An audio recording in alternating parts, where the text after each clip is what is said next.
마가복음 14장 27절에서 31절 말씀 합독하십니다. 예수께서 제자들에게 이르시되 너희가 다 나를 버리리라. 이는 기록된 바 내가 목자를 치리니 양들이 흩어지리라 하였음이니라. 그러나 내가 살아난 후에 너희보다 먼저 갈릴리로 가리라. 베드로가 여짜오되 다 버릴지라도 나는 그러하지 않겠나이다. 예수께서 이르시되 내가 진실로 내게 이르노니 오늘 이 밤 닭이 2번 울기 전에 내가 3번 나를 부인하리라. 베드로가 힘있게 말하되 내가 주와 함께 죽을지언정 주를 부인하지 않겠나이다 하고 모든 제자도 이와 같이 말하니라. 아멘. 우리는 매일매일 누군가와 이야기를 나누며 대화를 하며 살아갑니다. 근데 가만히 보면은 나나 그 상대방이나 어떤 때는 이렇게 조근조근 목소리를 조용히 말할 때도 있지만 또 어떤 때는 언성이 높아지고 또 이렇게 말이 빨라지고 하는 일들이 종종 있습니다. 대화의 내용에 따라 달라질 수도 있고 또 대화를 하는 상대방이 누구냐에 따라서도 그렇게 말을 조용조용 하느냐 아니면 좀 소리를 높여 하느냐 이런 것들이 좀 상대적인 일들이 종종 일어나죠. 성경 속에도 예수님께서 수많은 사람과 대화하는 것들이 기록되어 있는데 오늘도 제자들과 특별히 베드로와 이런저런 대화를 하시는 모습이죠. 한번 여러분 상상력을 좀 발휘해 보시면 예수님께서 어떤 누구와 대화하실 때 이렇게 좀 차분하게 조용조용 대화를 하시고 또 누구와 대화할 때는 좀 언성이 높아지시고 목소리가 높아지시고 이런 일이 누구랑 대화할 때 있었을 것 같습니까? 아마 제 생각에 니고데모와 예수님과 대화할 때는 상당히 목소리가 작은 목소리로 조근조근 좀 차분하게 조용하게 대화를 하셨을 것 같아요. 일단 한밤중에 니고데모가 찾아오죠. 또 니고데모라는 사람이 상당히 우리 성경에 쭉 보면 그분의 성격이 좀 차분한 그런 분으로 묘사되어 있는 것을 우리 언뜻 볼 수 있기 때문에 니고데모가 이런저런 질문할 때 또 예수님이 아주 차분하게 조용조용하게 이건 이거고 저건 저거다 라고 이제 말씀하시지 않았을까. 전체 분위기를 짐작해 볼 수가 있습니다. 또 오늘 말씀 보시면 예수님께서 제자들이 자기를 부인할 것에 대해서 말씀을 하시는데 이때 이제 베드로가 주로 이제 아닙니다. 이런 말을 대꾸를 하죠. 이 분위기를 보면은 베드로의 목소리가 상당히 크지 않았을까 싶습니다.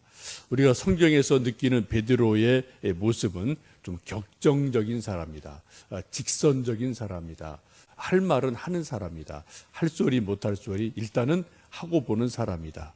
그런데 뭐 뒤끝은 없는 그러한 사람의 모습으로 좀 베드로 성격을 좀 설명을 할 때가 많이 있습니다.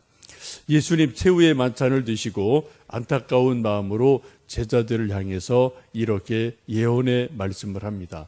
다시 27절, 28절 말씀 읽습니다.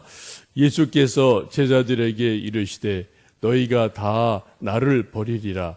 이는 기록된 바 내가 목자를 치리니 양들이 흩어지리라 하였음이니라. 그러나 내가 살아난 후에 너희보다 먼저 갈릴리로 가리라. 지금 예수님께서 최후의 만찬도 드시고 이제 마지막 지금 제자들에게 하시는 말씀입니다. 이제 내가 곧 십자가를 질 터인데 하나님이 나를 십자가로 내몰아 가시는데 너희들이 다 나를 버릴 것이다.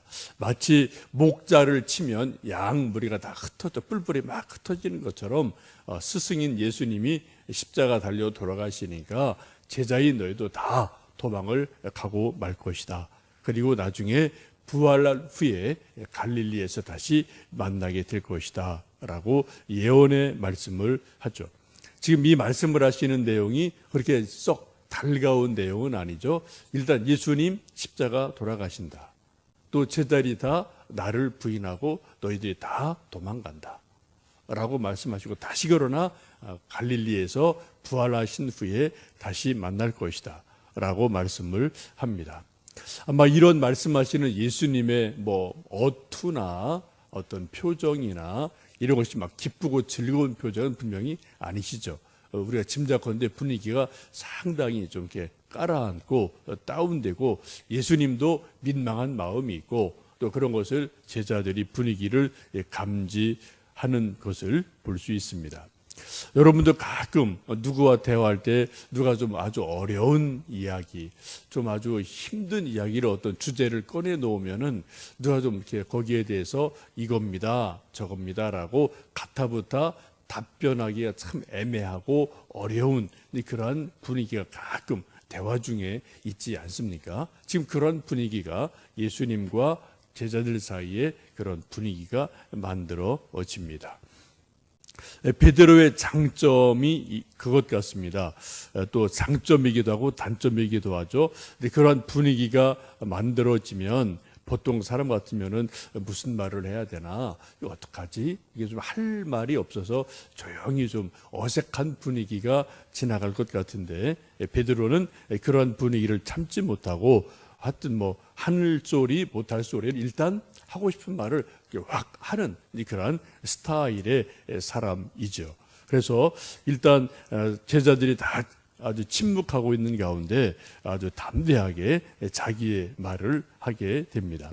29절 말씀 함께 읽습니다. 베드로가 여짜오되 다 버릴지라도 나는 그러하지 않겠나이다. 아주 호기롭게 호언장담을 합니다. 이 말씀은 다른 복음서에도 다 기록이 되어 있는데 요한복음에 보시면은 그렇게 말씀합니다. 너희가 다 나를 버릴 것이다. 나를 따라오지 못하리라. 그러자 베드로가 내가 주님을 위해서 목숨까지도 버리겠나이다 라고 호언장담을 하고 있습니다. 그때 예수님 하시는 말씀이 목숨은커녕 내가 닭 2번 울기 전에 3번 나를 부인할 것이다 라고 베드로의 부인에 대해서 말씀을 합니다. 그러나 베드로는 계속해서 내가 주님을 따라갑니다 라고 말하죠. 29절 말씀 보시면 아주 호기로운 답이죠. 베드로가 여짜오되 다 버릴지라도 다 도망가도 그래도 나는 끝까지 예수님 지킵니다. 나는 끝까지 예수님 곁에 있습니다. 다른 사람은 다 어떨지 몰라도 나만은 절대로 변하지 않습니다. 나만은 안 떠납니다 라고 호기롭게 말씀을 합니다. 아마 이 순간에 이 고백은 베드로의 진심이었을 겁니다. 베드로가 괜히 예수님 듣기 좋으라고 그냥 쇼하는 것처럼 말하는 것은 분명히 아닐 거예요. 적어도 이 순간 이 말을 하는 순간 여기는 베드로의 진정성이 있고 베드로의 진짜 마음이 있음에 틀림이 없습니다. 그런데 이 말씀을 듣고 예수님이 칭찬을 해주시고 참 용기가 가상하다. 내 마음 알겠다. 내가 내 마음 받아주마. 내가 너를 인정한다 라고 말씀하시면 좋은데 오히려 더 좀 김이 빠지는 것 같은 그러한 말씀을 하죠. 우리 30절 말씀 읽습니다. 예수께서 이르시되 내가 진실로 내게 이르노니 오늘 이 밤 닭이 2번 울기 전에 내가 3번 나를 부인하리라. 예수님의 답변이 아주 베드로를 힘들게 하는 그러한 답변하십니다. 칭찬하고 인정하기보다는 아니다. 내가 진실로 말하노니 오늘 이 밤에 닭이 2번 울기 전에 내가 3번 나를 부인할 거다 라고 아주 베드로가 듣기 민망한 그러한 말씀을 하고 있습니다. 이 말씀을 듣고 베드로가 상당히 마음에 충격도 받고 섭섭하기도 했을 겁니다. 그래서 31절에 보시면 다시 베드로가 또 예수님께 답변하는 말씀이 있습니다. 31절 읽습니다. 베드로가 힘있게 말하되 내가 주와 함께 죽을지언정 주를 부인하지 않겠나이다 하고 모든 제자도 이와 같이 말하니라. 31절 표현이 아주 재미있죠. 베드로가 힘있게 말하되 그냥 예수님이 아니야 내가 나를 부인할 거야 라고 말씀하니까 예 하고 이렇게 쑥 들어가는 게 아니라 어떻게 해요? 더 목소리를 높여서 더 힘있게 말하기를 내가 주와 함께 죽으면 죽었지 주님 부인하지 않습니다 라고 더 강하게 더 담대하게 호언장담하는 그러한 모습을 볼 수 있습니다. 아마 이 말씀을 쭉 분위기를 보시면 지금 베드로가 말하는 그 목소리 톤이 어땠을 것 같습니까? 조용조용하게 차분한 목소리보다는 아주 그냥 목소리에 힘을 줘서 목소리를 조금 한 톤을 높여서 그냥 큰 목소리로 주님 아니라니까요 하고 이렇게 좀 아주 큰 목소리로 하지 않았을까라는 것을 우리가 짐작해 볼 수 있습니다. 우리가 잘 아는 것처럼 적어도 이 말하는 이 순간은 거짓말은 분명히 아닙니다. 베드로의 진심이에요. 베드로가 정말 그럴 마음이 있어서 이렇게 주님 앞에 호언하고 장담하는 것을 봅니다. 그러나 예수님 말씀처럼 조금 시간이 지나서 닭이 2번 울기 전에 계집종 앞에서 3번 예수님을 부인하는 그러한 일이 그날 밤 하루를 넘기지 못하고 그날 밤 실제로 일어나는 것을 우리는 성경 속에서 잘 알고 있습니다. 여러분 왜 이처럼 그 대단한 용기 있는 베드로의 말이 하룻밤을 지나지 못해서 와르르 무너져 내렸을까요?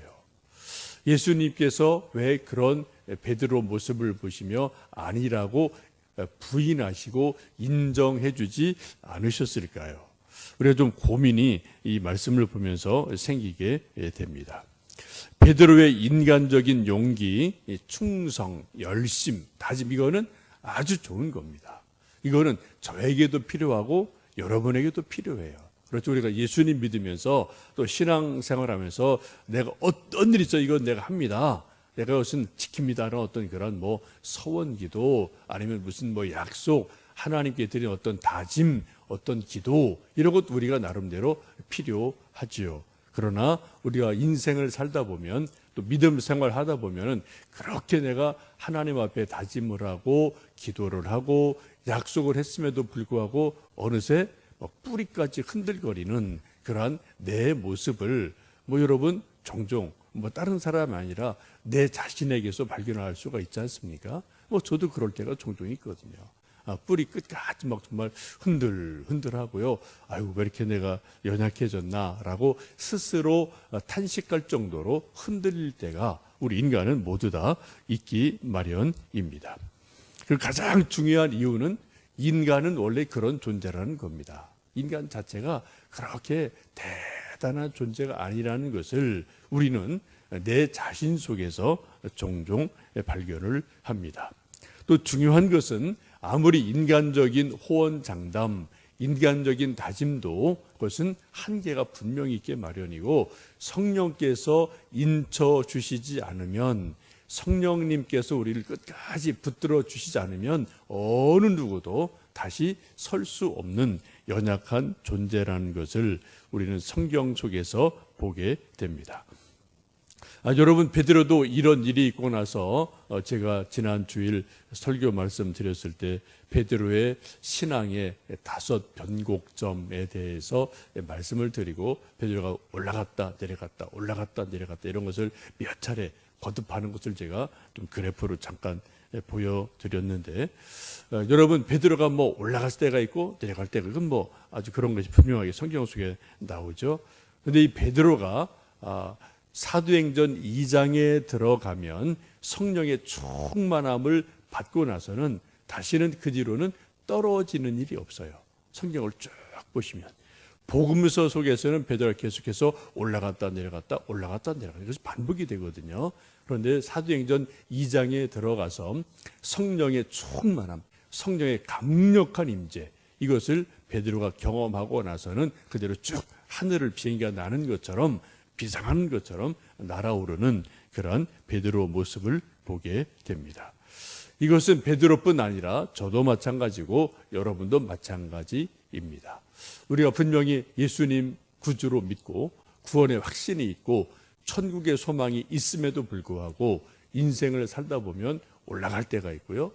또 별것 아닌 일로 뚝 떨어질 때 있고 실망할 때 있고 좌절할 때가 있고 이런 일이 베드로뿐 아니라 여러분이나 저나 다 그런 일들이 오르고 내린 일들이 있게 마련이죠. 근데 이것을 극복할 수 있는 가장 좋은 방법은 내 의지를 더 단단하게 세우는 것이 아니라 성령 충만함을 갈망하고 사모해서 성령님께서 내 속사람을 강하고 담대하게 붙들어 주실 때, 내 속사람이 성령 충만할 때, 그때 내 힘이 아닌 성령의 힘으로, 성령님의 능력으로 우리가 담대하게 서게 될 줄로 믿습니다.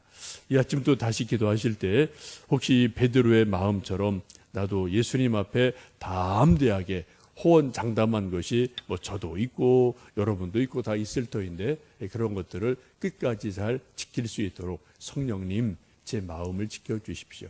제 발걸음을 붙들어 주십시오. 다시 한번 일으켜 주십시오. 우리 성령의 충만함을 사모하면서 하나님의 은혜를 구하는 이 아침 되시기를 주님의 이름으로 축복합니다. 함께 기도하겠습니다.